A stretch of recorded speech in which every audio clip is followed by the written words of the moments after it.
Momentum is with us. What can the First Minister do to get the leadership of the Labour Party on board? First Minister. I'm sorry, Presiding Officer, the noise in the chamber, which I'm not sure whether that was people laughing with Willie Rennie or otherwise, obscured the end of his question, so my apologies. I didn't quite catch what you were asking me, but I think I got the gist of the question. I think momentum is building. I would agree with Willie Rennie. I'm not sure it's building for the Liberal Democrats, but I think it is building in support of a second EU referendum that gives people across the UK the opportunity to change their minds. Of course, people in Scotland don't need to change their minds because we voted to remain the first time round. That vote has been ignored, and I hope Willie Rennie will agree with me that if there is another referendum, the vote of the people of Scotland should be recognised and should be respected. I have to say right now the biggest barrier to making decisive progress in this direction is the Labour Party at Westminster. It is inexplicable to me why they have not thus far supported the SNP, the Liberal Democrats, the Greens and Plaid Cymru in bringing a vote of no confidence in this incompetent, sorry, Tory government.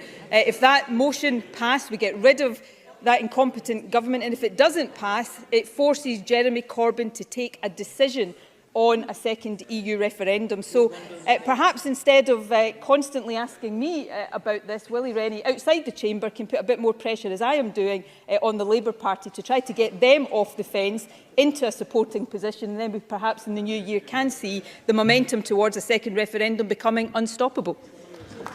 Willie Rennie. With great foresight, the First Minister has anticipated my question. The Labour Party was once a beacon of hope in the world. Now the Labour Party isn't even a beacon of hope for the Labour Party. Chuka Amuna, Kezia Dugdale, Daniel Johnson, Ian Murray, they all back a people's vote. 86% of Labour members back a people's vote. I am sure the First Minister will be as frustrated as me with a Labour leadership that does everything it possibly can to avoid backing a people's vote. How many Labour supporters have to lose their jobs before the Labour leadership understands there is no such thing as a jobs-first Brexit? How chaotic does Brexit have to get before Jeremy Corbyn and Richard Leonard get off their backsides and stand up to stop it?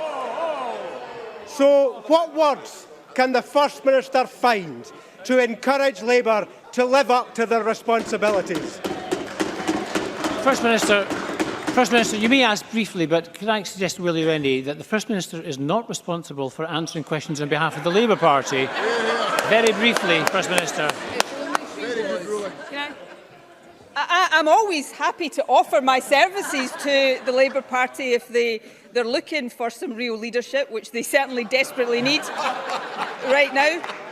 I think I'm getting to like this new style Willie Rennie at FMQ, so we'll see if it continues into 2019. I'm slightly struggling, though, to remember the days of Labour as a beacon of hope. It certainly hasn't been within my lifetime, so I may have to pause on that. But there is a serious issue.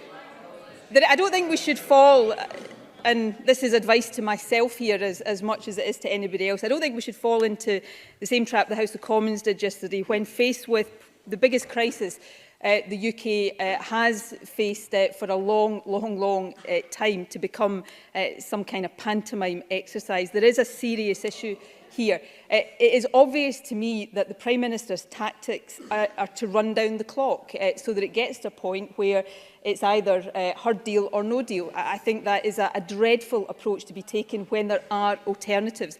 But it also seems to me that that is Jeremy Corbyn's tactic as well, to try to run down the clock so that he doesn't have to take a decision on a second referendum. So I know he's not in this chamber, Presiding Officer, but I would appeal to Jeremy Corbyn over the Christmas break to reflect, yes, on the views of his own party and the reviews of many of his MPs, and above all else, the interests of people the length and breadth of the UK, and to come back in the new year supporting a second EU referendum so that people across the UK can get the opportunity at long last to reverse Brexit and find a way out of this sorry mess. I think that would be good news for the new year if Jeremy Corbyn found it within himself to show that kind of leadership.